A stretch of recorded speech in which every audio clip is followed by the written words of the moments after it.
This is one of those stories that is hard to believe. The ups and downs of my life could be made into a movie. I've been happily married for over 30 years, or so it seemed to me. I have 3 children whom I love dearly. I owned my own business, which started out as a service station, gas station, if that makes more sense to you. Now it is also a convenience store. I'm not rich, but I make a good living. Let me start by saying that a few years ago, my son was hospitalized. He was 28 years old at the time. He is married, has a wife and 2 children. He was diagnosed with some kind of kidney problem. My wife Annabelle, whom I called Annie, and I feared for our son's life. The doctors told us that if they couldn't get the kidney problem under control, he might need a kidney transplant. We didn't know what to do to help our son. The doctor told us that we could talk to family members in case a transplant was necessary. Of course, it was about my son, so I went to the lab and had them check my status and determine if I would be compatible. My wife didn't know I had done this. I decided to give him a kidney before telling the rest of the family. The test came back the next day and we were not a match. I asked the doctor why. After all, he was my son. What was wrong with my kidneys? I told the doctor quite loudly that I had had a few beers, but I didn't smoke. The doctor was a little embarrassed, but I didn't care. I told him how I felt. Finally, the doctor asked me to come into the office.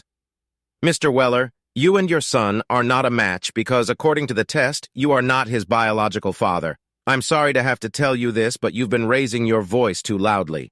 I will tell you that we've made mistakes before, so my assistants are running the test again. I was almost in shock as I walked out of the office. He's been my son for 28 years. I can't believe this is happening. I didn't want to tell Annie about it just in case there was a mistake. I have to say that when I saw her, I looked upset. Everything you can imagine went through my head. What about Janice, my oldest daughter, or Mandy, the little love of my life? Were they my children? Janice was 26 at the time, and Mandy was 20. God, how I hoped the doctor was wrong. It had been 2 days, and I still hadn't come to my senses. Of course, part of that had to do with the possible death of my son, and part of it had to do with whether he was my son at all. Annie, Brad's wife, Gail and I were sitting in the waiting room. The doctor came out and said, "I have good news." I was so happy I thought he was going to tell me that the test was wrong and that my kidneys were perfect, but instead, he had good news, or rather better news for Brad. Brad's kidneys are responding to treatment. He won't end up needing a transplant. In fact, his body is adapting so well to the treatment that he could be discharged in a couple days. He'll have to watch his diet, but otherwise he should make a full recovery. Everyone was so happy for Brad, the women were crying, and Annie kissed me.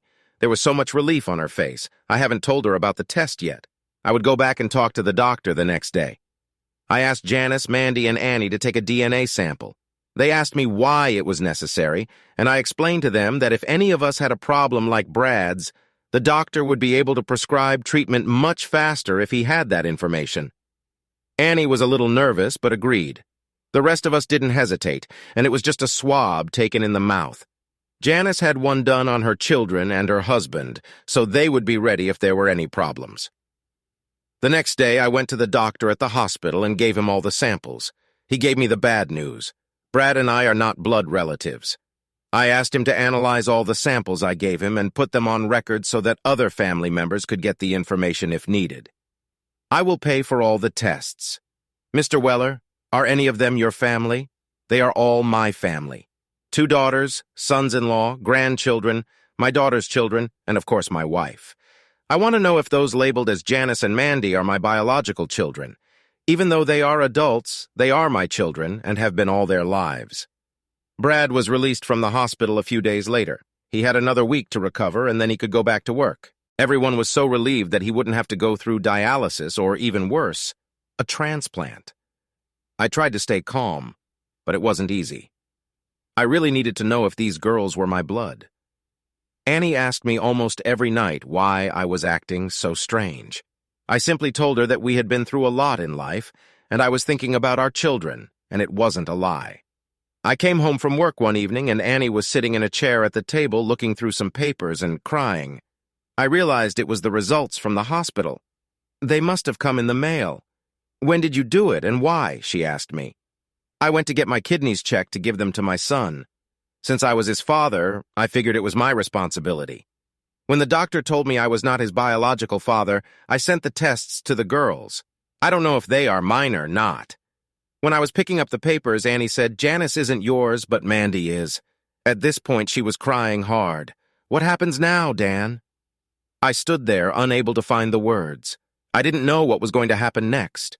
After 30 years of marriage, I had just learned that my 2 children, whom I had supported their entire lives, were not mine. I looked at Annie. We talk and talk some more. Maybe we'll stay together. Maybe we'll split up. Dan, that was over 28 years ago. Can't we leave the past in the past? No, we can't. You had sex with someone, and I want to know whose children I've been supporting their entire lives. According to these tests, Janice and Brad are brother and sister. That means you've had sex with someone for at least 5 years, so it wasn't a one-time fling or a mistake. Who the hell were you having an affair with? Hell, it must have happened in the first year of our marriage. It was Harvey. I had an affair with him.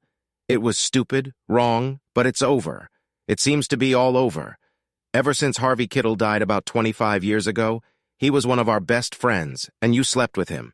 Did his wife Mary know about it? Did she participate in your sexual escapades? Please, Dan, let's not discuss this. I love you. This is all ancient history. Can't we just move on? Are you out of your mind? What the hell is going on with you? We got married, and within a year you started sex with Harvey.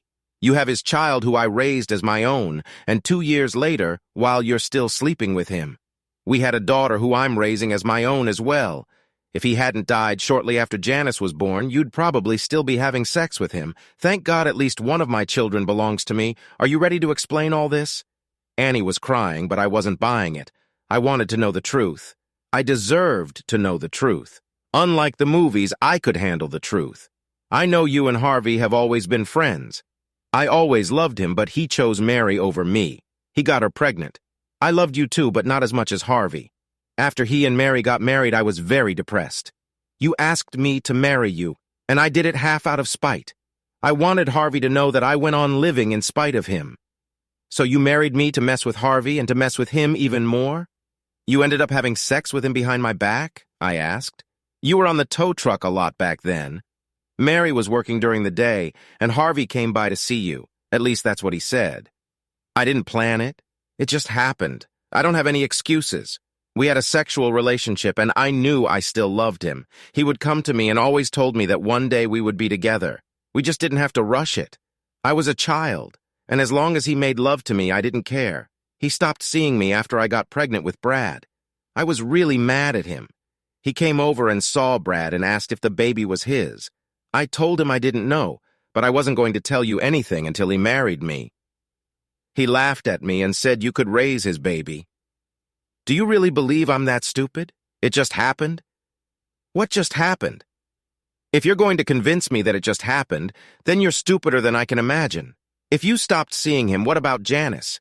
Did that happen to her too? I told him he wasn't allowed in our house unless you or Mary were here. I had feelings for him, but I found out he was just using me for extra sex.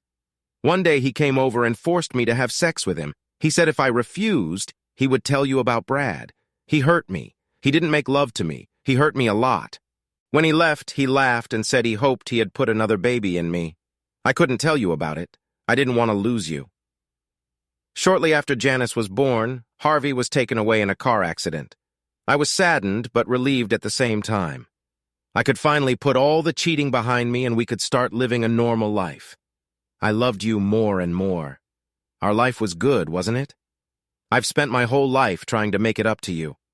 I know we had our differences, but overall we had a good marriage, didn't we? And he asked, yes, our marriage was good. But now, looking back, I see that it was all based on lies. You cheated on me. You married me while loving another man. You had a child with another man, and then you said you were raped and got pregnant again without telling me. And now you're telling me to just forget about it. I don't think I can, and I don't want to. I'm going to see our lawyer and start divorce proceedings. Dan, you can't. What about our kids? What are you going to tell them? I'll leave that up to you. Just so you know, I don't think you were raped, and you would have continued to have sex with him if he hadn't been removed. You have a week to tell me your story for the kids. After that, I'll tell them the truth. I take it Brad and Janice don't know that I am not their biological father. Of course you don't. No one knows but me and now you. Please, Dan, they love you. Don't hurt them by telling them that a man they've never met is their father. I am their father, and they are my children. Nothing will ever change that. I've been with them their whole lives, and that won't change. I think we'll both live here until the final contract is finalized, unless you have a lover in mind. It's inappropriate, Dan, and you know it. No, that's the problem. I've been with you for 30 years, and I don't know you. I'll move my stuff into the guest bedroom. I don't want anything more to do with you. Annie started crying as I got up from the table and started moving a few of my things into the guest room. 2 days later, I got a call from the store. They said that my wife's car had driven over a guardrail and fallen onto an embankment. According to them, it looks like she was speeding, going too fast and didn't have time to turn. She was pronounced dead at the scene. The sheriff questioned me about any problems my wife might have had. I replied that there were none to the best of my knowledge. He said he was classifying it as an accident but was going to hold the report until after the autopsy. I couldn't imagine having to bring all the dirty laundry out into the light now. I loved her, but I also hated her if that's possible. I called all the children and told them about their mother's death. I told them I was going to the hospital to identify the body. They could call a few relatives and pass on the news. I knew it was a shock to everyone, even me. Now it was on my conscience. She took her own life, or it was an accident. A few days later, the autopsy came back clean. Other than the blood pressure medication, the coroner found nothing. Her death was ruled accidental. At the funeral, I grieved for her. Even though I was going through a divorce, I still had strong feelings for her after 30 years of living with her. I was glad I hadn't met with a lawyer yet. No one needed to know about Annie's secret affair. I would have to live with it. It wouldn't do any good if I told my kids about it. The day after the funeral, my 2 daughters and daughter-in-law came into the house. I asked them to take all of my mother's personal belongings and divide them between them. All I asked for were a few pictures of us as a family. No one can understand how bad I felt unless they have gone through something similar themselves. The questions of what if kept running through my mind.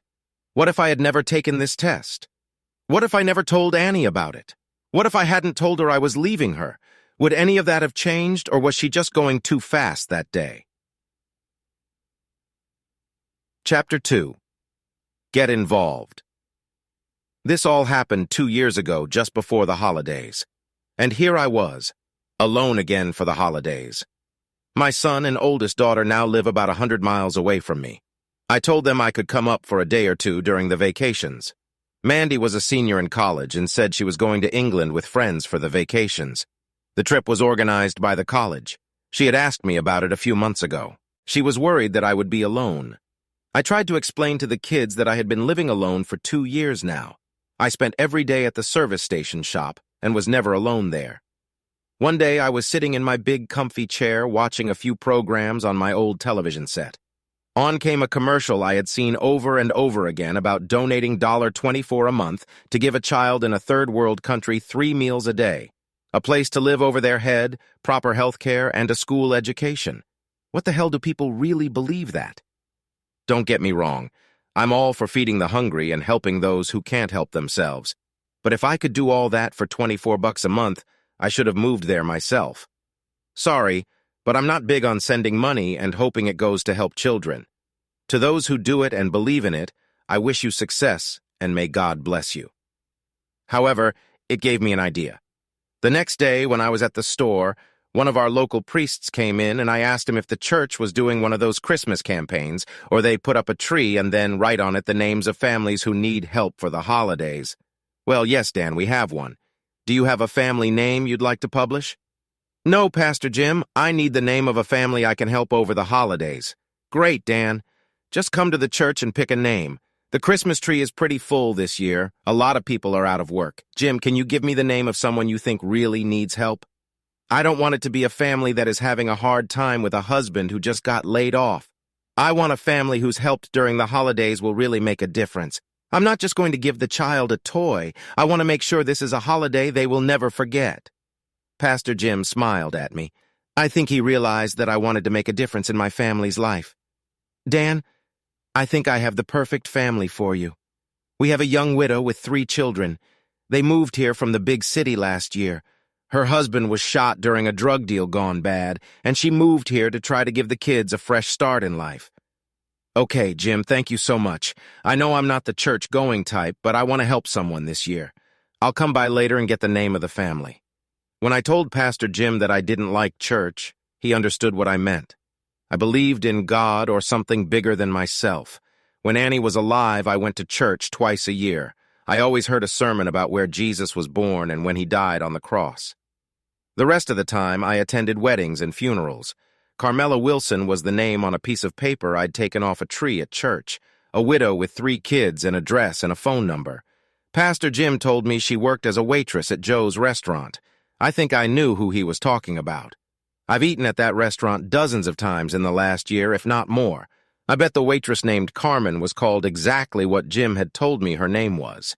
I would go into the store and make sure everything was under control. I was a pretty hands-on boss. I decided to stop by Joe's diner and talk to Carmen. As I walked in, I looked around and Joe waved at me. We had been friends since we were kids. Plus, of course, we were both business owners, which made us a little more communal. I sat down at one of the tables and looked around. It was the time between breakfast and lunch, so it was pretty sparse. I noticed Carmen, who smiled and said she'd be right over. A little information about Carmen. She was in her early 30s, a pleasant-looking woman but hardly classifiable as beautiful. She was neat and attractive, with shoulder-length dark hair. She had nice legs and a normal bust, however normal it was. It stuck out, but you couldn't put a beer on it. She definitely wasn't thin, but she wasn't fat either. Hell, explaining a woman's facial features is harder than I thought. She had a nice smile, that much I knew for sure. "What can I do for you?" she asked. "Just a cup of coffee and some conversation, if you don't mind." "Yes, for coffee, but I don't know about this conversation," she replied. "I'm sorry, I don't know how to talk to women. This is not a flirtation. I picked your name on the tree at church, and I want to be your friend for the holidays. Look, I'm not really sure what you want. I'll just go get you some coffee." I watched as she went to talk to Joe, and he shook his head when she came back with my coffee. "Okay, Joe says you're fine. I get hit on by men quite often, and I don't need that in my life right now. So what do you want? What's a holiday friend? I know the church put my kids' names on the tree so they could have Christmas, but they never talked about a friend. Friend, this is my idea. Please let me explain. If you want me to just buy the kids a present when I'm done, that's what I'll do." Without going into too much detail, I was watching TV when a guy said that for $24 a month, I could sponsor a child in another country. They would feed them 3 times a day, give them clothes, schooling, and a roof over their head. All for $24 a month. Dan, isn't it? My kids have $24 worth of milk a month. I can hardly make more than that. She smiled. She had such a beautiful smile. "I know, I agree. I have decided that I will be adopting a family from now until the holidays. I want to help you with your material needs through Thanksgiving and Christmas. I want your family to have a memorable Christmas. I am not rich, but I can spare enough money to try to help one family this year, and I have chosen yours." Carmen's eyes were glassy. "Are you serious? I was so worried about my kids this year. You see, my husband was—" "I know, Carmen, he was murdered. Please let me help you help your children. If you feel I'm interfering in your life, just tell me and I'll back off. Why are you doing this? Don't you have family you could help? Not a stranger? Look, my wife died 2 years ago. She died in a car accident. God, I feel so sorry for you. It's okay, Carmen. Anyway, my holidays were pretty lousy, and I wanted to try to help someone else be happy this year. I have 3 grown children. My son is in his 30s, and my daughter, I think, is 29. They are both married and have families of their own. The youngest daughter is a college graduate who is going to England for Christmas. Neither of them are in financial difficulty. So what do you say? Shall we be friends for the holidays?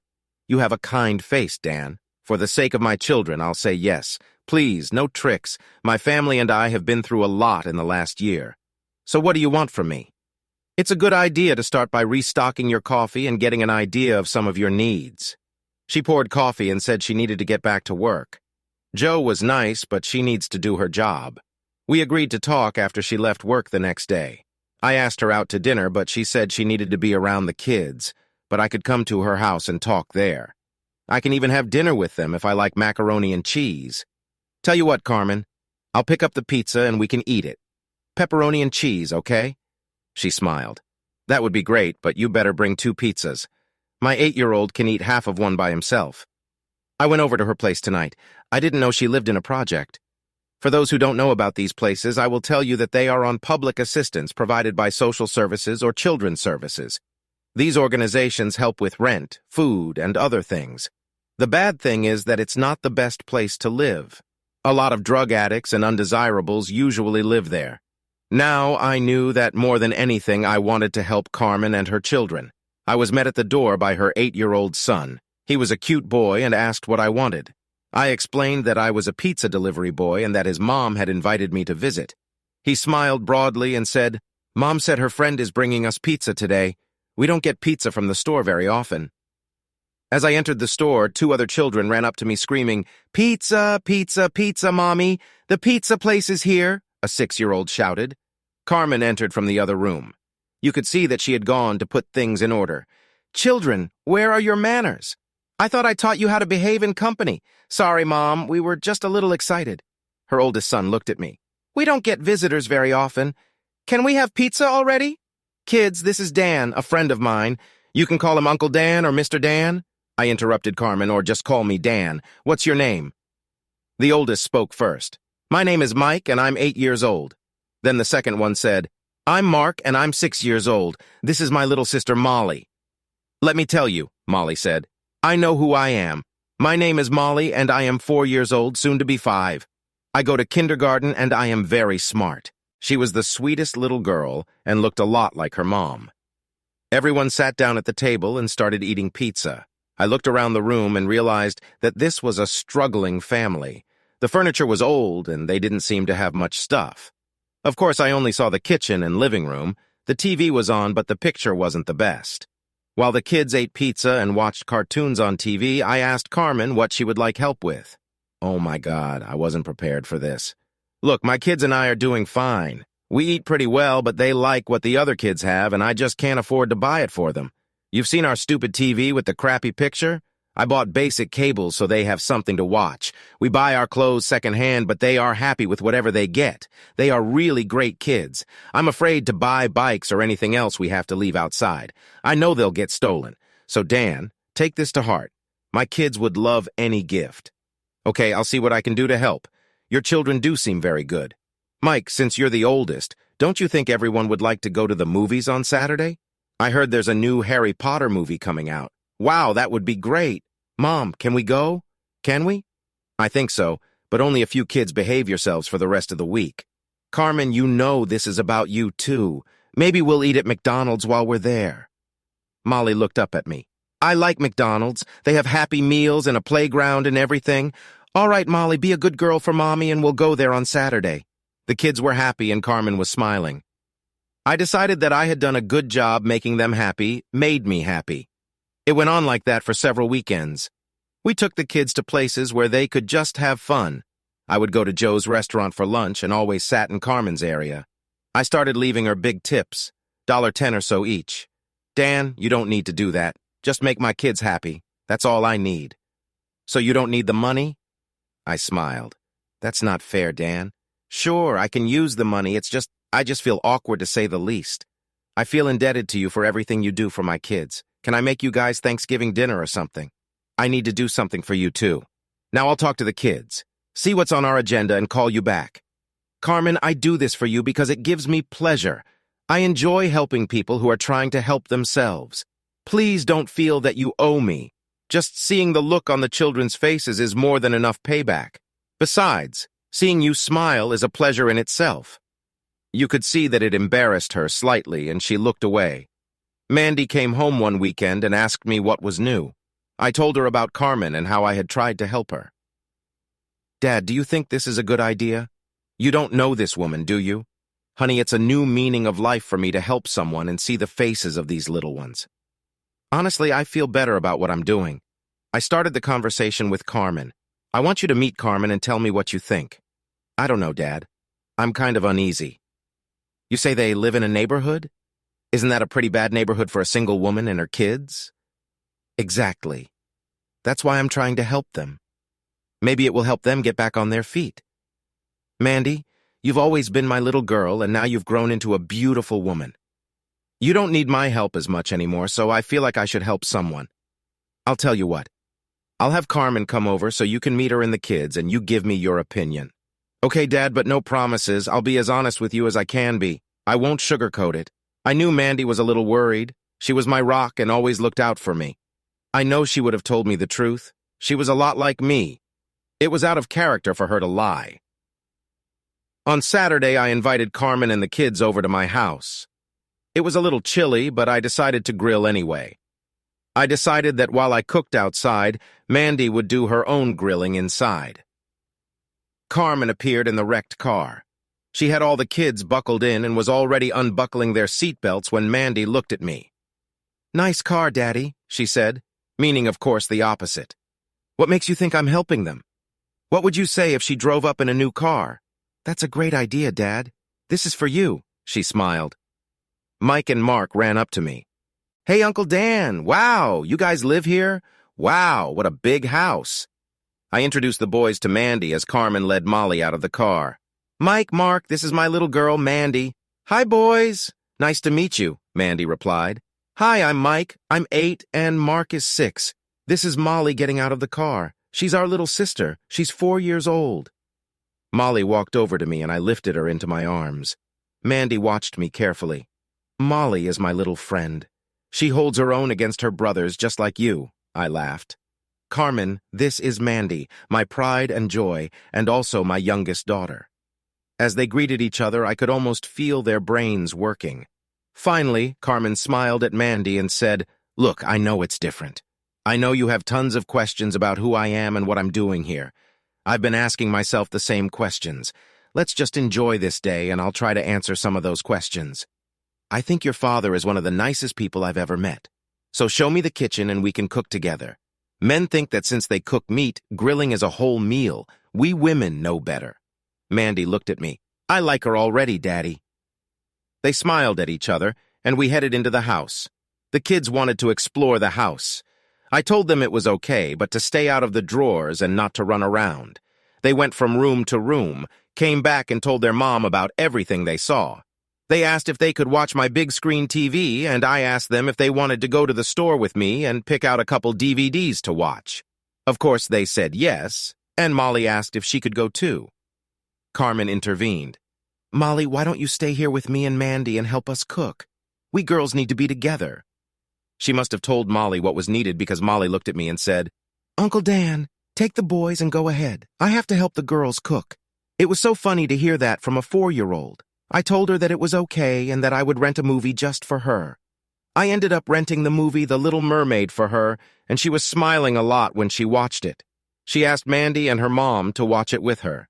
She told the boys that they could watch it too, but they had to be quiet. It was so funny to hear her trying to act like an adult. The girls decided that we would spend Thanksgiving at our house. Carmen and Mandy would cook dinner, and I would keep the kids busy, which wasn't too hard to do. I have a pool, but it is closed for the winter, however. I also have a hot tub. The kids were going to bring their bathing suits and soak in it. Afterwards, they would watch movies on the big TV. We had over a month to plan Thanksgiving dinner, so Mandy said she would contact Brad and Janice and let them know about dinner at our house. She would also tell them about Carmen and the kids. Also, that anyone who wants to use the hot tub should bring their bathing suits. I had a nice chat with Mandy after Carmen and the kids went home. Dad, Carmen is a very nice person. She is very sympathetic and is not afraid of work. She told me about her past and about her husband's murder. It was horrible. Everything she had to go through. I understand why you want to help her, especially with the children. She doesn't make excuses for her life, and you can see that she is really trying to keep it together. I have to tell you, Daddy, that I think she really cares about you. Of course she will. I'm helping her and her family. I hope she'll be grateful to me at least a little. No, Daddy, I mean care in the sense of really like maybe even love. She didn't say that, did she? Dad, she didn't have to do that. We women can sense these things.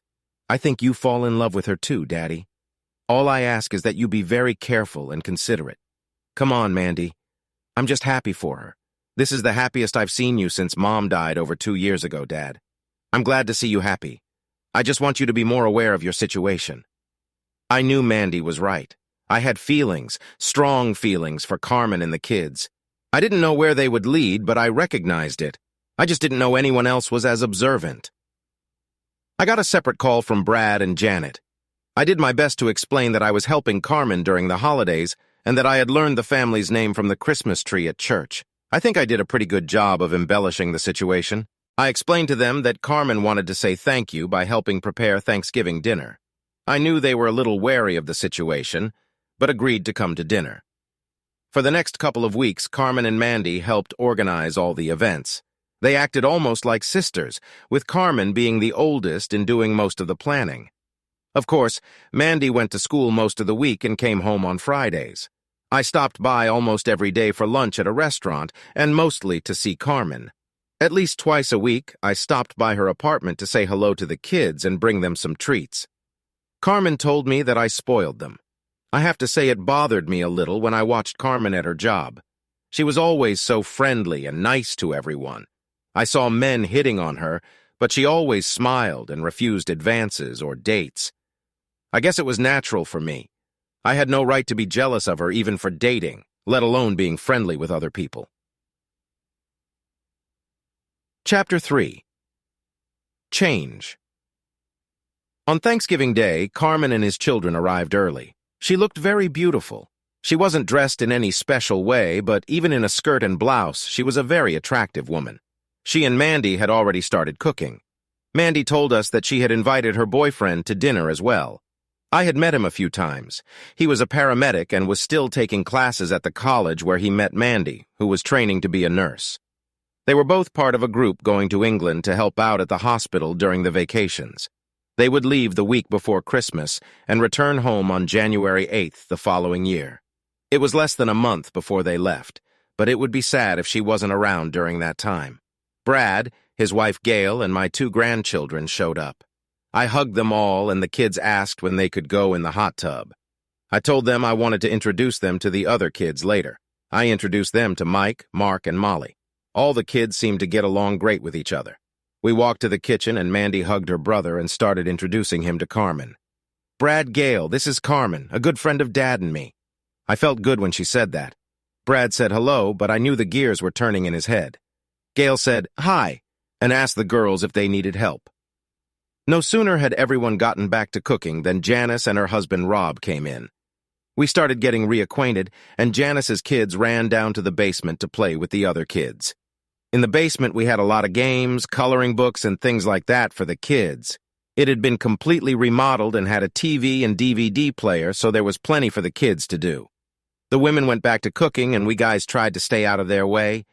I knew the guys wanted to know more about Carmen. I tried to explain her story to them without showing my feelings. I guess I wasn't very good at it. "She looks good, Daddy." "How old is she? About the same age as me?" Brad asked. "She's 31 years old, Brad. She's a wonderful person and deserves a little help." Rob put in, "Daddy, he always called me Daddy. Aren't you afraid she might fall in love with you or you with her?" "Look, I'm a widower and she's a widow. Of course, she's much younger, but if something happens, so be it." "Dad, you haven't been with her? This is kind of inappropriate and definitely personal, Brad. Since you're my son, I'll tell you. No, believe it or not, I didn't even try to kiss her. I'll tell you right now that she's a wonderful woman and I care about her. I'm sorry, Dad. I know it's none of my business and you must miss Mom. After all, it's been 2 years. This has nothing to do with your mother. In case you haven't noticed, I'm a very lively person, and if I find someone attractive, that's my business. I suggest we change the subject. And actually, we'd better go check on all the kids. Your wives are cooking and you two had better babysit." We went downstairs and watched the kids. Carmen's children seemed to get along fine with each other. Every few minutes, Molly came up to me to talk. I knew it bothered Brad, but Rob thought she was the sweetest little girl.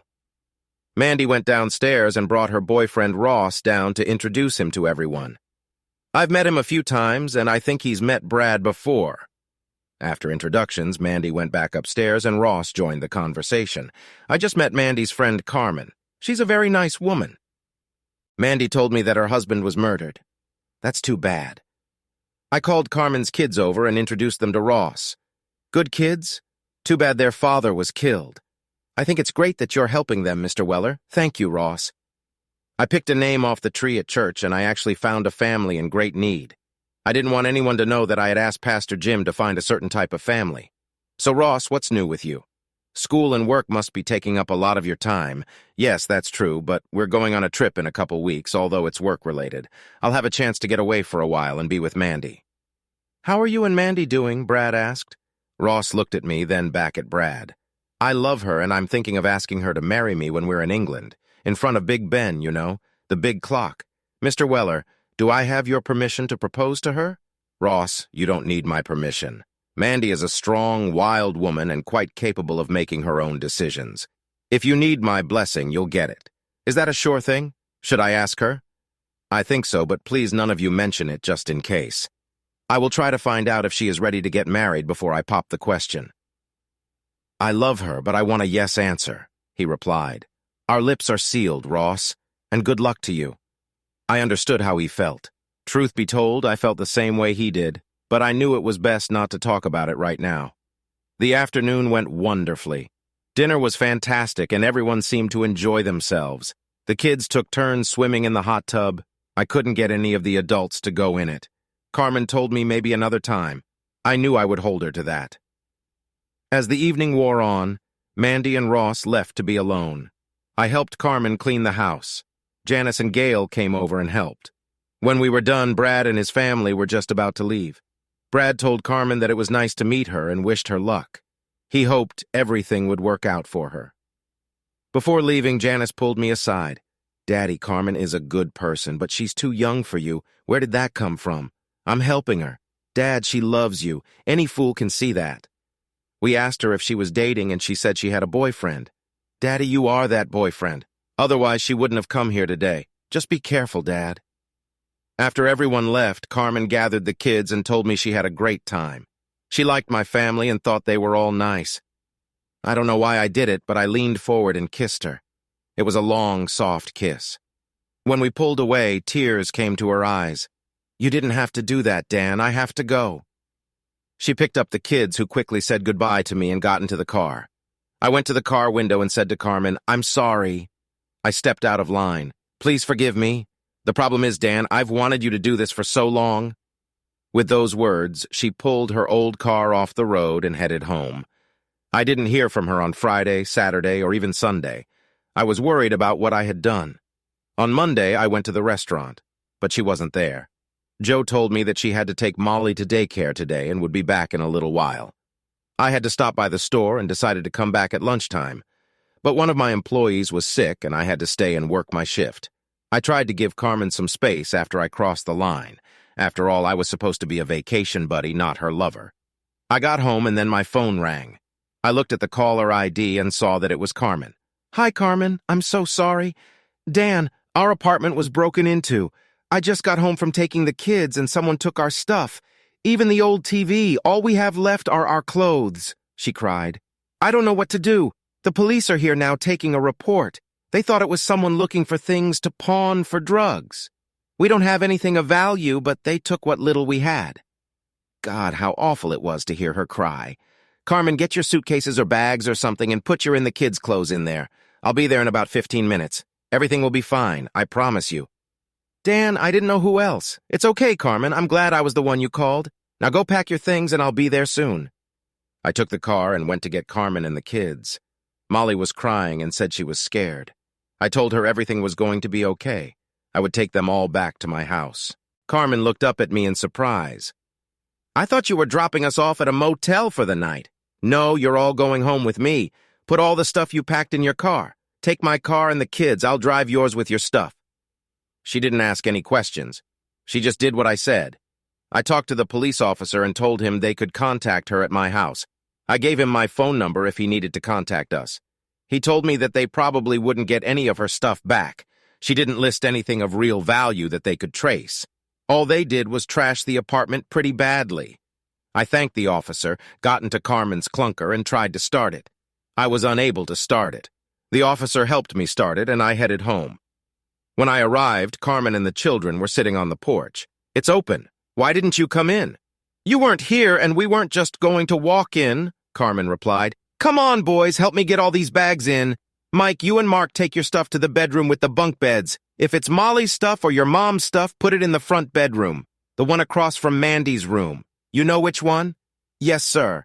The boys' stuff is upstairs. The girls' stuff is downstairs. If you're not sure, put it in the living room and your mom will decide for herself. Carmen, you need to come and talk to me. Molly, why don't you help the boys and make sure they do it right? Of course, Molly liked her job of telling the boys what to do. Dan, what are you doing? We can't live here. What will your kids think? Carmen, you need help right now today. Let's try to do this my way for a few days. That will give us time to figure out what to do. You and Molly can share the front bedroom and the boys will be more than comfortable upstairs. Dan, the boys have school and Molly has kindergarten. I have to work. And how does living here get in the way of that? You just have to leave about 15 minutes early. I can help too. I'll drive Molly or the boys to school. Call them tomorrow and explain that your house was broken into and that you'll be driving the boys to school. Give my name so I can drop them off and pick them up. It'll work out, Carmen, I promise. Dan, I care about you. I like you a lot.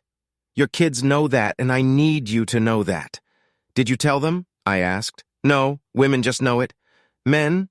I don't know. Men think differently. I don't know about your son, Brad, but Mandy, Janice, and Gail all know. I'm sorry. It's not just something I can hide. I wear my feelings on my sleeve, I guess. I'll worry about my kids. You already have enough to worry about. Oh, and I'm sorry, but I'm not sorry I kissed you. Just thought you should know. I went upstairs where the boys slept, made sure the dresser drawers were empty, and Carmen helped the boys lay out their clothes. While they were doing that, little Molly and I went downstairs and emptied the dresser drawers in their room. I was glad I had taken my wife's things after she died. It made the task much easier. Everyone came into the room with Molly and me. Molly asked her mom if she could put her things in the drawers. I took the boys and we went to find something for dinner while Carmen put away her personal belongings. The boys and I made hot dogs and macaroni and cheese. When everything was ready, we sat and talked while we ate. Carmen asked me about the rules of behavior in the house. I told her that we would establish them as we went along.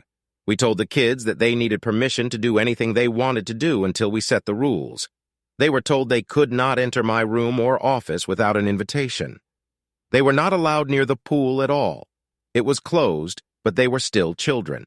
We made sure they understood they could drown. They could only go in the hot tub with permission from Mom or me. It wasn't supposed to be a daily event. They could only watch TV with permission from Mom or me. It was their responsibility to keep their room clean. Carmen laughed, knowing the boys weren't the neatest. At least the rules were set. I looked at the boys and Molly, who was always smiling at me. Kids, this is your home now. You can be kids and have fun. Just remember to always ask your mom for permission if you're not sure what you should do. Uncle Dan, what if we get hungry? Might I ask? Eat. That's what I do when I get hungry. Tomorrow, Mommy and I will buy you snacks. You will always have food. Just remember, when it comes to food, your mom is the boss. One more thing, and I mean this. If your mom says no, don't come and ask me. If I say no, don't put your mom on the spot. No means no.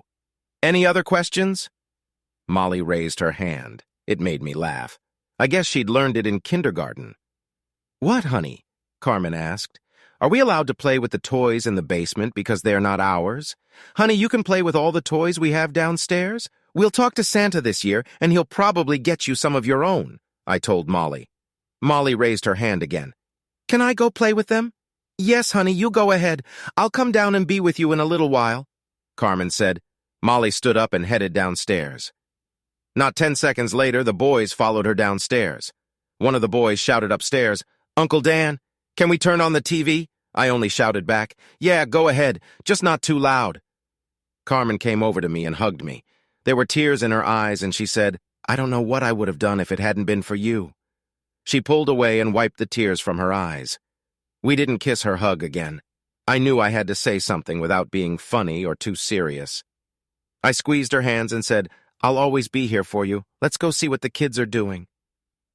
Together, we headed down to the basement to join the kids. It was like a family.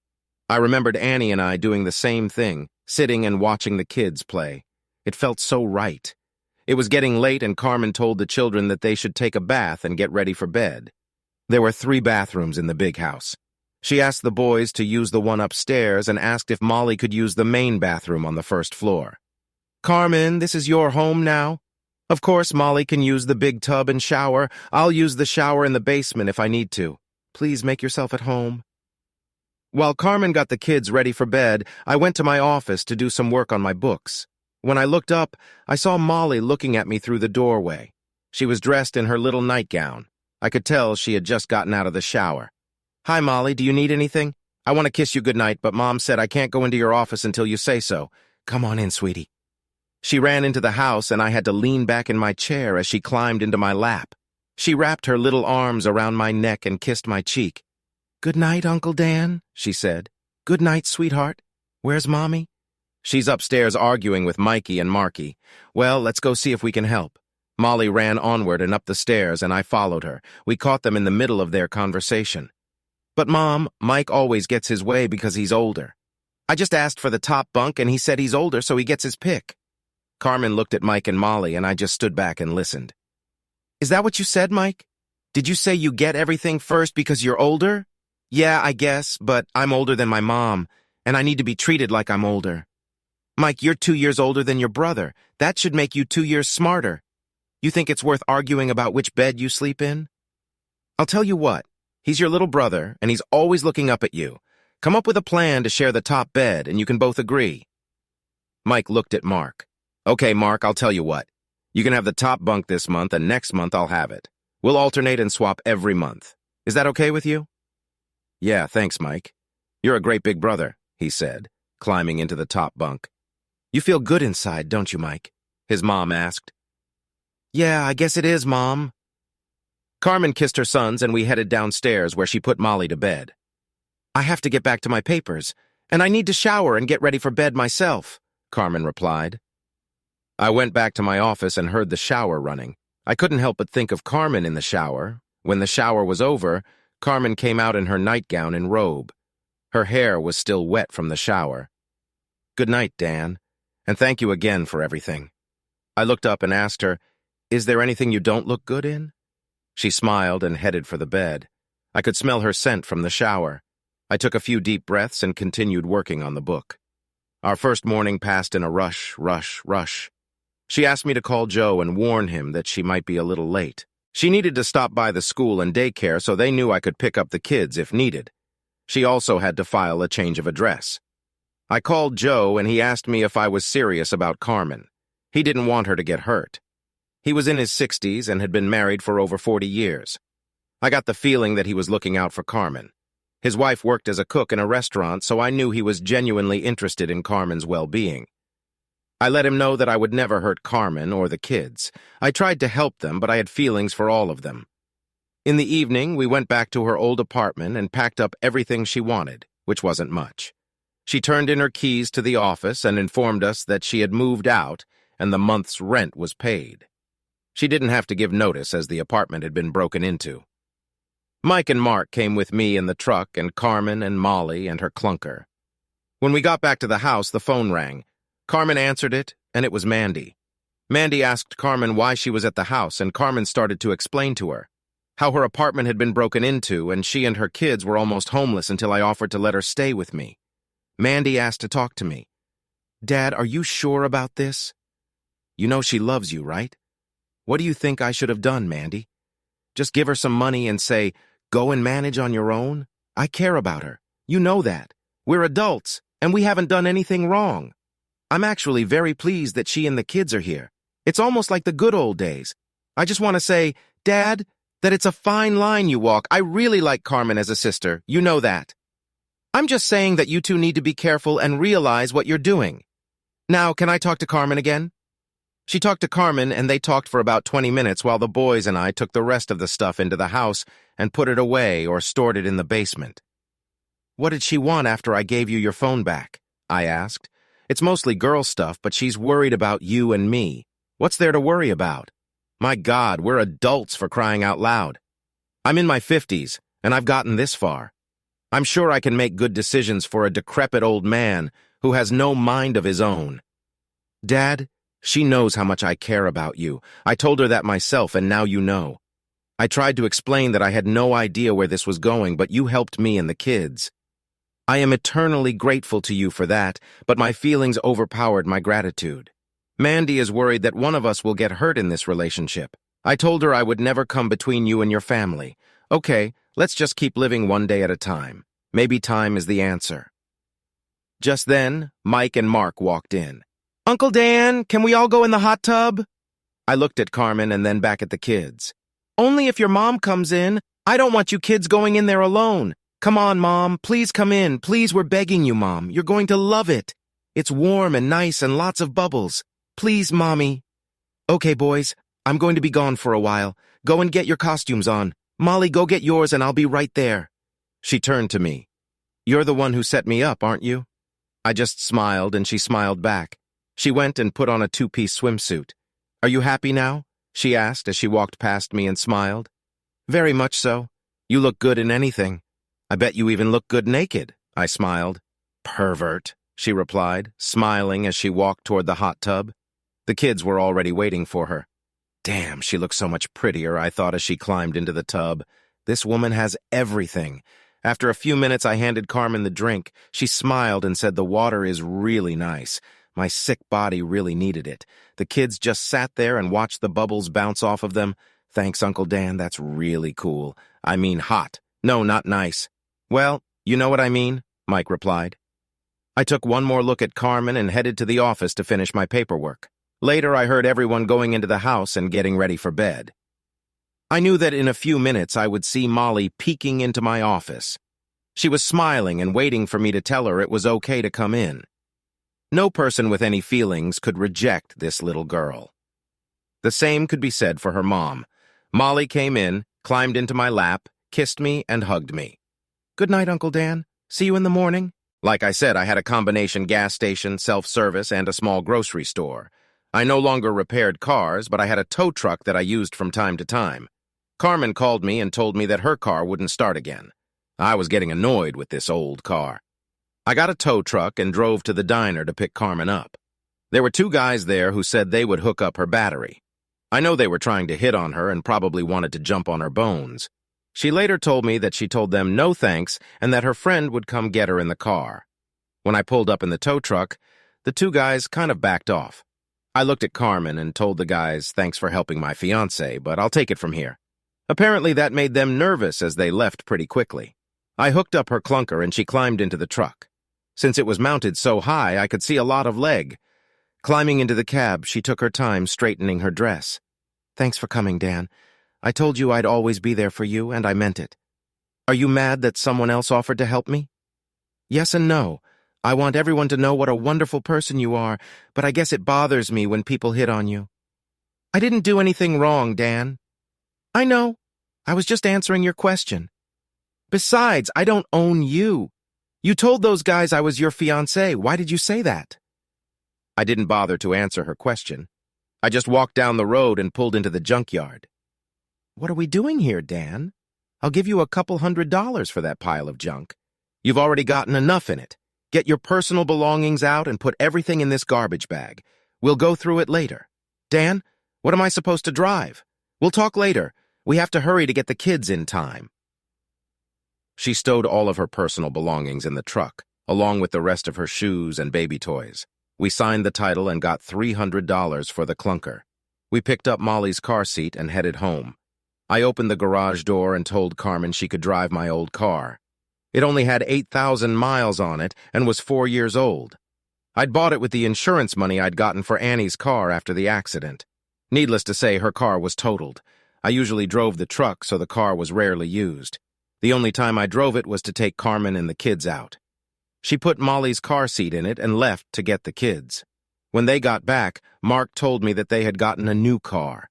It was much nicer than their mom's old car. Dan, I'll pay you for the car. How much do you want? Carmen, just drive the damn car. You need something better, and this is a damn good car. That way I'll keep it in my name and keep paying the insurance. It'll save you a few more bucks. Dan, I don't want to say this, but what if we don't stay together? You know, if I move somewhere else? Are you thinking of moving? God, no. I was just wondering what I'd do with the car if you kicked us out. God, Dan, I never meant to give the impression that I was leaving. I'm sorry. I couldn't believe this was the first time we had a fight over that stupid car. Carmen, I promise you that you will never be without a car. If you want me to put it in writing, I will. I was just worried about you in this old car. I want you to be safe and here with me. I couldn't believe it, but she came up to me and kissed me. I didn't know if it was an impulse or what, but it felt good. Molly looked at her brothers and said, "Mom just kissed Uncle Dan." "Kids, it was a thank you for letting us use his car. No, kids, it's your mother's car now, not mine. She kissed me because I gave her the car." Carmen turned around and kissed me again. "Okay, everyone, time to get ready for dinner. Do you want me to cook for you, or do you want Mom to drive us all to McDonald's in her new car?" "McDonald's!" everyone shouted. Chapter 4, Shit Hits the Fan. I was at the store on Friday, and of course Carmen was at work. My kids, Brad, Janice, and Mandy, came into the store to see me. "Daddy, we need to talk to you. Can we all go over to your house for a little while?" It was more of a statement than a question. "Sure, go home. I'll be there in a few minutes. Just let me in." I knew what this was about, and I was pretty much ready for it. I headed home and walked into the house. Everyone, my 3 kids, was sitting in the living room. "Dad, this is about Carmen and her kids." It looked like Brad was going to be the spokesman for the group. "Holy shit, Brad. It took you 2 hours to drive here for this conversation. I've already guessed why. What the hell did Carmen do that you dislike her so much? Wait, I mean, she doesn't disgust me, Dad. It's just that one day you're helping her, and the next day she's living here with her kids. I noticed your car has gone too. I take it you gave it to Carmen to drive. Since you are my children, I will take the time to try to explain this to you. But before I begin, I want to tell you that I'm rather disappointed in all of you. Dad, I think this woman is using you. I think you're lonely, Mom, and then this woman comes along and you fall in love with her and she feels it. She knows you have needs and she meets them. You fell in love with her and now she knows she's got it all worked out and her kids are well taken care of." Mandy jumped up. "Bullshit, Brad. You may think that, but I know Carmen a lot better than you do. She would never do that to Daddy. I feel like she just loves him, and to be honest, I think Daddy loves her too. I'm here more to support Daddy and Carmen than you, Brad. Brad, if you weren't my son, I'd probably knock you off your chair. Let's start with Carmen breaking into the house. What do you think I should have done, Brad? Give her money? Maybe avoid her and tell her it's her problem. Brad, I did what my heart thought was right, not my groin." Janice spoke up. "Daddy, are you telling me that you never had sex, Janice?" "No, Carmen and I have never been intimate yet. Not that it's any of you guys' business what we do. Now, for the big surprise, I'm thinking of asking Carmen to marry me." "What?" Brad said. "Dad, you hardly know this woman. She's got a lot of baggage, not to mention 3 kids. Dad, I have to agree with Brad. Carmen is closer to my age. Isn't she awfully young for you?" Janice asked. "Look, guys, I'm on my own. All 3 of you are on your own, or almost on your own as far as Mandy is concerned. I found a woman I care about, and according to Mandy, and of course Carmen, she cares about me. I have a large house that I'm willing to share with a beautiful woman and her 3 children. Why are you so against it?" Brad spoke up. "Okay, Dad, let's say you 2 love each other and want to be together. She has 3 young children. Do you really want to start over and raise 3 more kids?" "I'm crazy about 3 kids. Playing with the boys like you and I did with Brad. Molly hugs me and sits on my lap like my 2 girls did when they were little.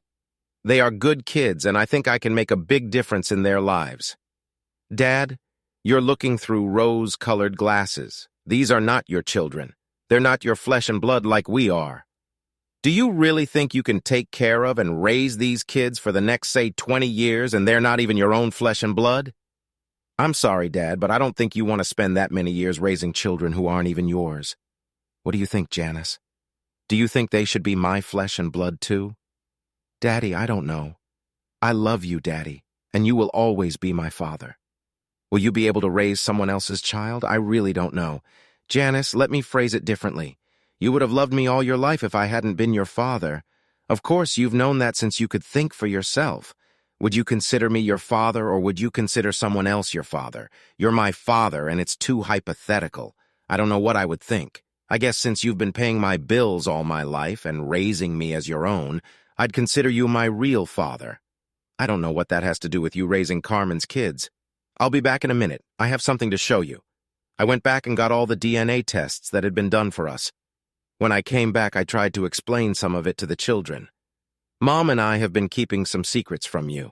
We were never going to tell you about what I'm about to show you. It might even be a mistake to show you now, but this thing with Carmen's kids has gotten out of hand. I love those babies, and I know I could be a good father to them. I'm going to show you my reason right now. I handed each of them copies of their and my DNA. What is it, Daddy? Janice asked.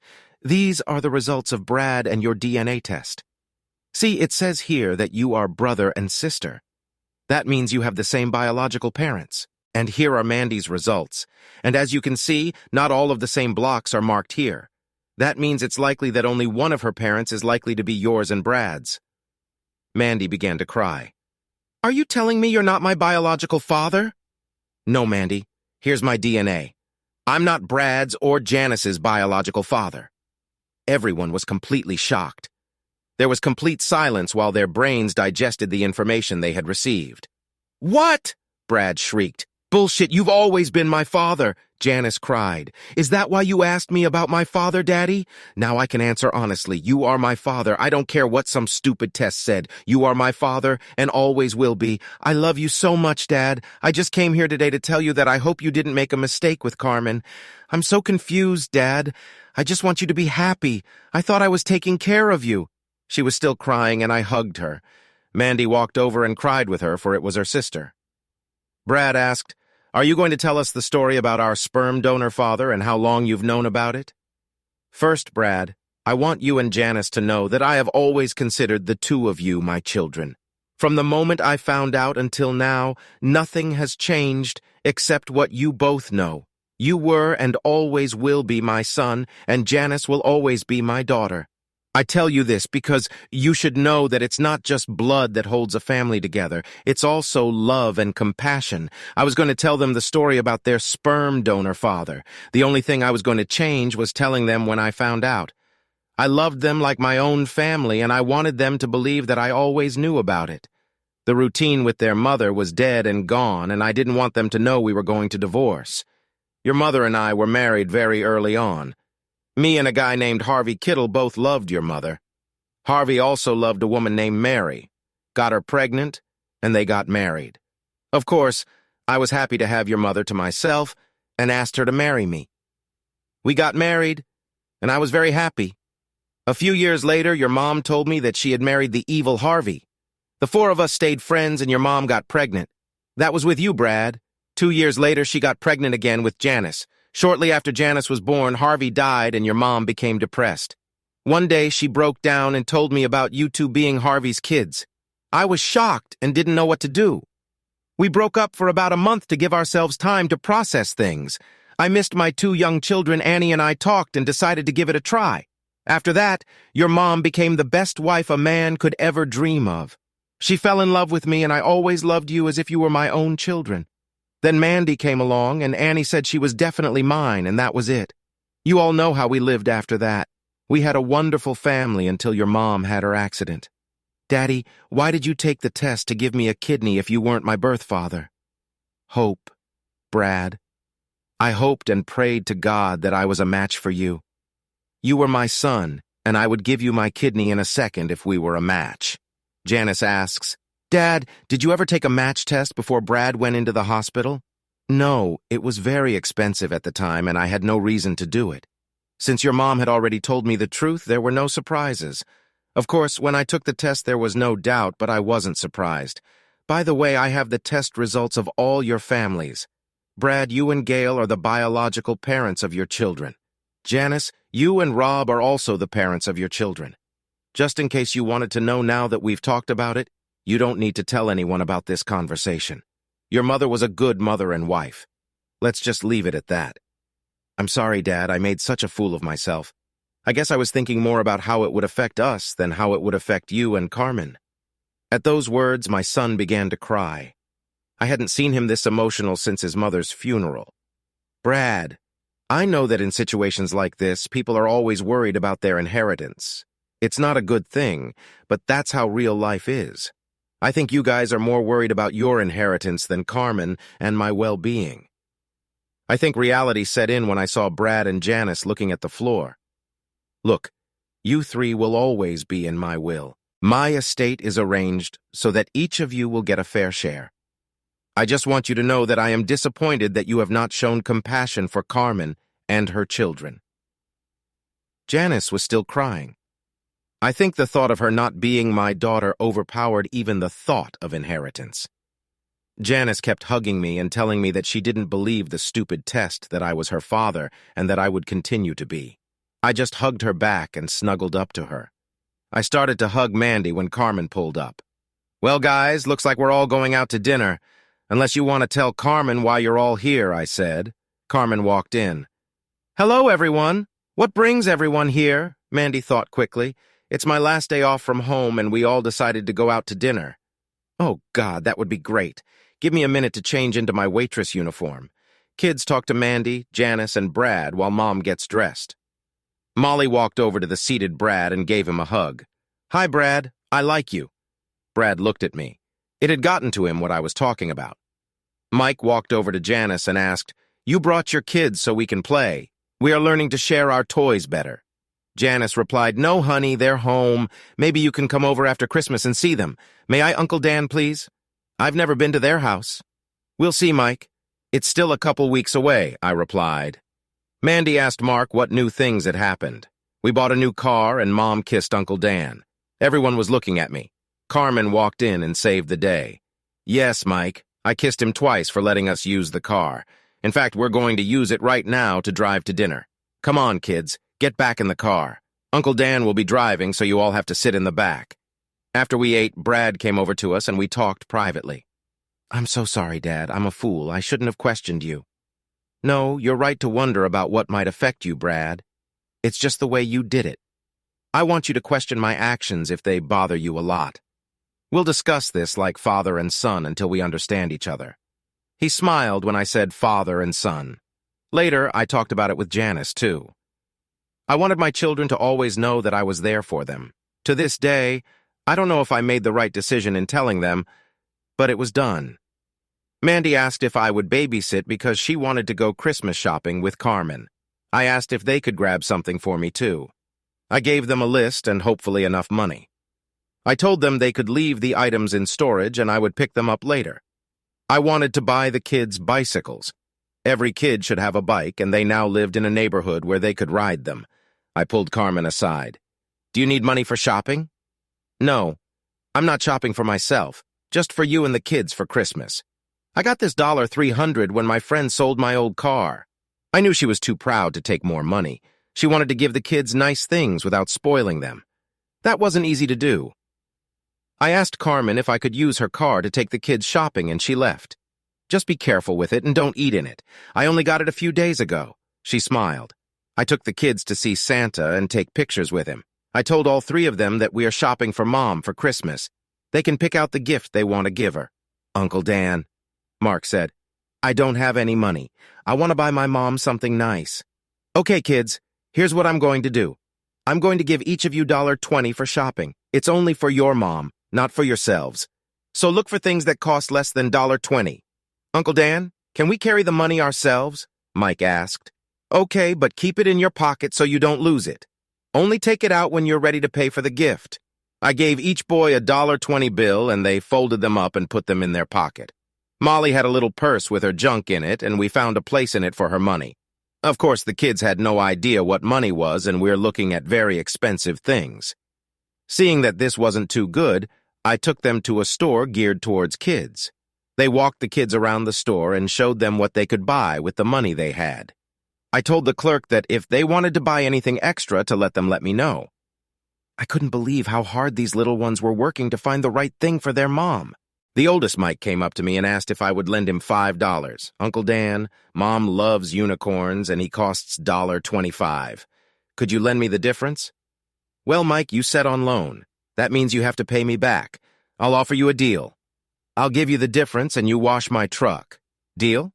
"Thank you, Uncle Dan," and ran back to buy the unicorn. Mark was watching movies.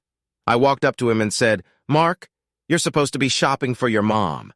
"Yes, Uncle Dan. Mom likes Titanic, the story about the ship. She also likes the movie Shrek. It made her laugh.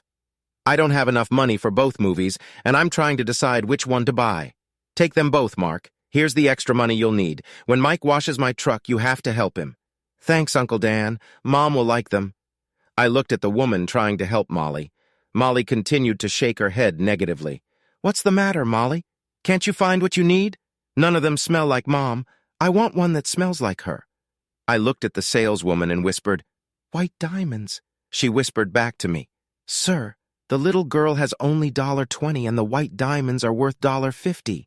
Tell her you have a special offer on this bottle and she can have it for $1.20 and I'll give you the difference. Molly said, the saleswoman. I have a bottle of perfume. Does it smell like your mother? That's it. This smells like Mom. Do I have enough money? Molly asked. You're a lucky girl. This is our last bottle and it's worth exactly $1.20. Molly smiled broadly, opened her small purse and pulled out the money. We picked up our purchases and headed over to see Santa. I held all the presents while the kids talked and took pictures with the big guy in red. Afterward, I asked the kids if they wanted to help me find a present for Mandy. She is going to England, and I wanted to buy her some new luggage. I had already paid for her trip as a Christmas present. The children were happy to help me. Of course, I acted as if I really needed their help. I walked over to where the luggage was lying and waited for one of the boys to notice it. This way, Uncle Dan, the suitcases are here. Thank you, boys. Now I need to set with 5 items in it. Of course, the boys knew their numbers and looked around until they saw a set with 5 pieces of luggage. I want to help, Uncle Dan. What can I do? Molly exclaimed. Honey, you can pick a color for Mandy. Pick a color that you think she will like. Molly walked over to the set, which was bright pink. The boys told her that it should have 5 pieces, but the pink one only had 3.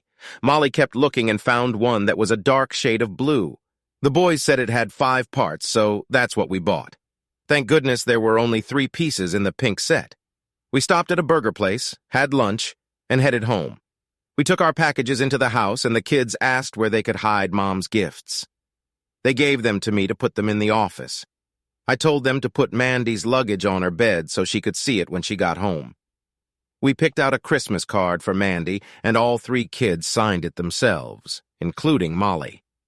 I told the kids that the gift would be from them.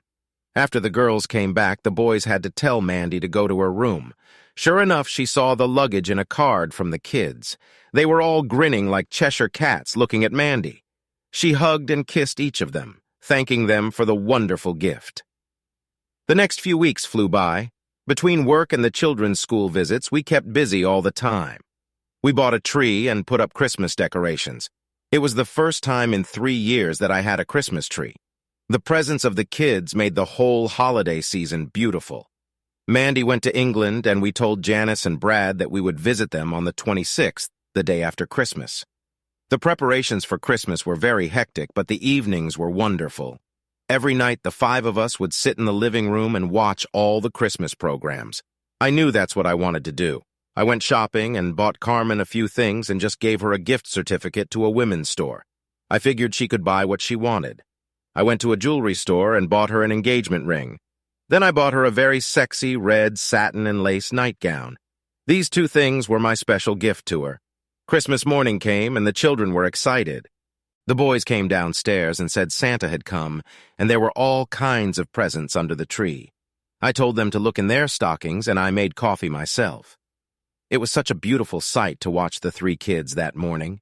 Even more beautiful was the happiness and joy that appeared on Carmen's face every time one of the children opened a present. Carmen opened presents from his children. She was so excited. From Mark, she got her favorite movies. From Mike, she got a unicorn, and from Molly, she got perfume. Molly said, "Mommy, that was the last bottle, and I just had enough money." Carmen looked at the bottom, saw the $50 price tag, looked at me, and smiled.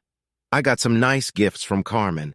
I didn't expect her to buy me anything, but it was all so nice. She said Mandy told her what I liked, and she did her best to buy me what she could. I had 3 cards on the Christmas tree. I addressed one to each of the children.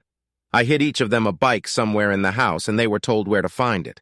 I have never seen 3 happier children receiving their first bikes. Molly already had a bike, but we bought her training wheels to start with. We bought them from Mark, too, but we knew he wouldn't use them. His older brother didn't have them. While the kids played with their toys, I handed Carmen her big box of sexy nightgowns. Wow, that's beautiful. What made you buy it? Carmen asked. I held out a small package to her. This comes with it. When she opened it, she cried. When she opened the box and saw the ring, I asked her to marry me. She cried and hugged me. Why, Dan? Why? Because I love you and these 2 months have been the best for me. I want you and the kids to be with me always.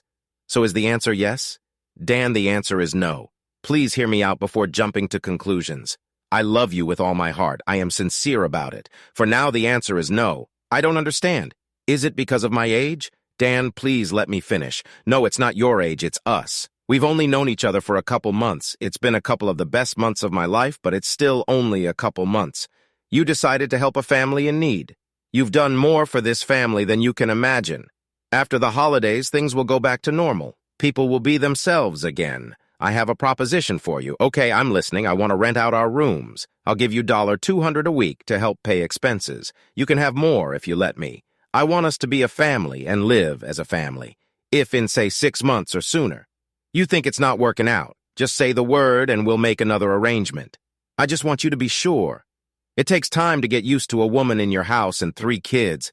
I need help paying for myself and being productive. I need your family to see that I'm not some fly-by-night skank who wants your money. I need you to realize that I really do love you, and those aren't just words. Time, Dan. All I'm asking for is time. I'm not going anywhere until you send me away. She handed the ring back to me and kissed me again. She asked if she could keep her night down. I think I understood what she was trying to say. We shouldn't rush into marriage right away, but we should make sure it's something we both really want. I figured I could live with that, but I was hoping to get closer to her sexually and lovingly. Our day was busy with the kids playing with their toys. It was cold outside, but since there was no snow, the kids wanted to ride their bikes. Carmen and I put on our coats and watched them ride their new bikes. About mid-afternoon, we got a call from England. It was Mandy. She was calling to let us know that Ross had proposed to her and she had accepted. He proposed to her in front of Big Ben for hours. They're getting married next June. We told her how happy we were for her and wished each other a Merry Christmas. In the evening, we watched the movie, A Christmas Story, together, and then the kids went to bed. They all came in and thanked me for the best Christmas ever. I sat on the bed and listened to Carmen take a shower. I knew that when she was done, the wonderful smell would spread throughout the hallway. A few minutes later, the lights came on in the bathroom and then in the hallway. Carmen stood at my door in her sexy new nightgown. Can I come in? I didn't even answer as she walked in and closed the door. Dan, like I told you before, I love you, but we need to postpone the wedding until you get to know me better. I wanted to start tonight. Will you make love to me? I was stunned, but she saw the smile on my face. She walked over to the bed. I pulled back the covers and she slipped inside and lay down next to me. The only source of light in the room was the reading lamp I was using. I left it on so I could see the woman I'd been thinking about for the past 2 months. It was an unforgettable night. But when I woke up in the morning, she wasn't in my bed. I got up and looked into her room. She and Molly were sound asleep. I went into the kitchen and put the coffee on the boil. After everyone woke up, we had breakfast, and then we had to get dressed because we were going to Janice and her family. We would be having a big Christmas dinner in a day. Brad and his family were there too. We exchanged gifts, and I was surprised that they bought something for Carmen and the kids. Carmen bought something for both Brad and Janice's kids. Mandy told Carmen that we always buy gifts for the kids, but we don't usually buy for the adults. Brad just told her that Gail saw the sweater and thought it would look good on Carmen. Everyone talked about Christmas and the presents they would receive. Mandy called them to tell them about the upcoming wedding. Brad looked at me. I knew he was wondering if I had proposed to Carmen. Later, he came up to me and apologized again for his act from a couple of weeks ago. Dad, did you propose to Carmen? As a matter of fact, I did. She turned me down. What? I can't believe it. I really believe she loves you, Daddy. What happened? Time, Brad. She said it's too soon for me to just pick up and marry a woman with 3 kids. She wants to make sure I know I'm doing the right thing. What's more, she wants to contribute money to the household. She doesn't want handouts. She wants a loving relationship. So that's what we're going to do. Give ourselves time. Wow, Daddy, I've never met a woman like that. Dad, I know it sounds silly after all I've said, but don't lose her. She's a special woman. Time, Brad. We'll just give it time. 5. Some day later, life went on and we became a family. Carmen and I took turns cooking. We had a joint checking account where I put $400 a week and Carmen put in her $200. From this account, we paid utilities and bought groceries. We decided that any large purchases we would discuss first. So far, we didn't need anything. I usually stopped by Joe's for lunch, but left when Carmen could sit with me for a few minutes. We really were like a married couple, except we didn't fight and made love every chance we got. I remember our first time in the hot tub. Good thing we had a good filter. When it came to making love, Carmen was the best. Maybe it was the fact that I loved her so much, and that definitely makes the sex that much better. The only time we had to watch her was when Mandy was home on weekends. We would ask Mandy to watch the kids while we went somewhere. We're sure Mandy noticed this, but never said anything. Time flew by, and it was almost time for Mandy's wedding. She asked Carmen to be her maid of honor. This made Carmen cried. She said she had never had such close friends and family. Mandy would have liked Molly to be her flower girl, but decided to ask one of her nieces, which she did. It was a very hectic time leading up to the wedding. Mandy had graduated from college, and we were planning this wedding, and my girlfriend was a bridesmaid. At least the weather warmed up, and I was able to open the pool. When Mandy and Carmen were running around doing wedding stuff, the kids and I just got in the pool. The pool was a great babysitter, and all I had to do was stay close by. The closer we got to the wedding, the more I thought about Carmen and myself. I loved those kids, and I knew they loved me. I was going to surprise Carmen at the wedding. I had to ask a few favors, but I hoped it would work out. Carmen and I hadn't talked about the wedding since Christmas. The day of Mandy's wedding, I put on my tuxedo. Brad and Rob were in the wedding party. Janice and Gail were too. Everyone was dressed up, and the wedding was to start in a few minutes. Carmen was supposed to be running around as a bridesmaid. I had nothing to do, but I talked to Carmen's kids. I told them they could go ahead and sit with me. Mike, Mark, and Molly sat in the front row. Of course, Molly sat next to where I was sitting. I told them that they should be quiet and just watch the wedding. I told them I had to leave and come back and then walk Mandy down the aisle. I hoped they would listen to me. All the family members were at the wedding. The music started up, and Ross, Brad, and Rob stood in front with the minister. Janice was the first to walk down the aisle. As she stepped forward, the children waved to her and said, "Hi, Aunt Janice." At least they said it softly. Gail came next with the same result. "Hi, Aunt Gail."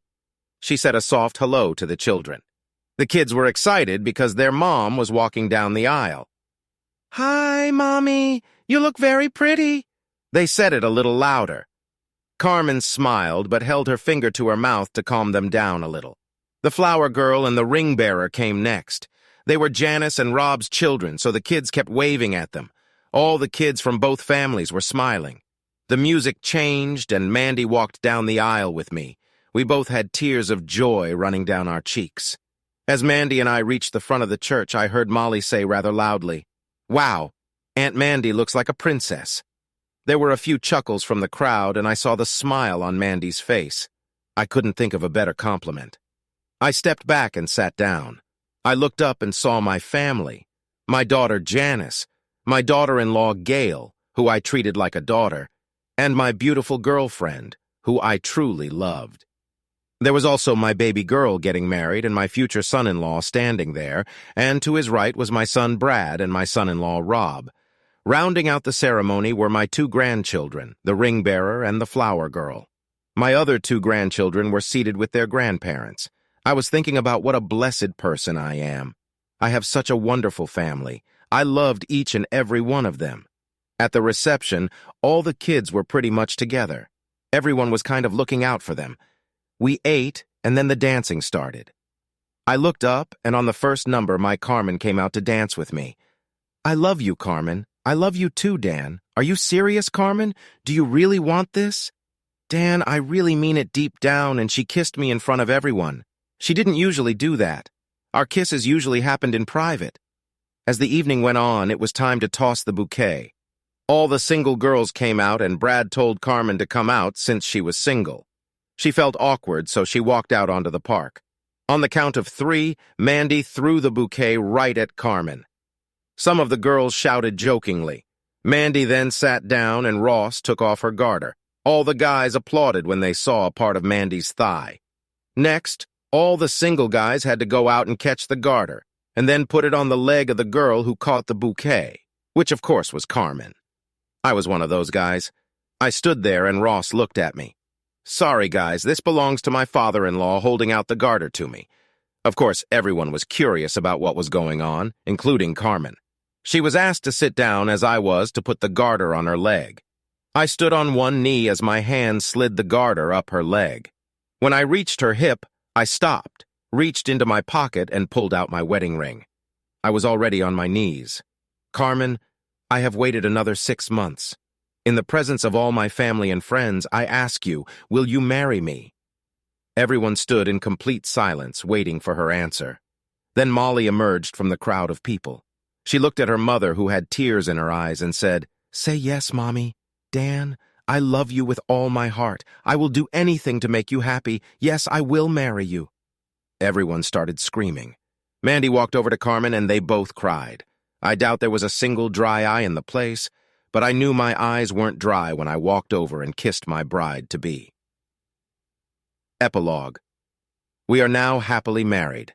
Carmen quit her job at Joe's Diner and now helps run the gas station and convenience store. Everyone likes her and says it's nice to work at such a family-oriented place. We are deciding if I should adopt children. I told Carmen I wanted to, and she said it would have to wait a little while. Molly already calls me Daddy, and the boys sometimes call me Daddy and sometimes Uncle Dan. I think they do it to confuse some of their new friends. I look back on my life and wonder what would have happened to my family if I had known about Harvey Kittle all those years ago. I also think about what would have happened to my family if Annie hadn't died in that accident. Life is a very fragile thing. One mistake early in life can change the future forever. It's really something to think about. I'm sitting on the couch with my new wife. We cuddle while my new family plays on the floor and we watch TV together. Today we're going to watch a love story. Mark bought his mom Titanic for Christmas and we are going to watch it together. All except Molly, she'll fall asleep about halfway through. Thanks for watching. I hope you enjoyed it. So subscribe to the channel and watch the next video.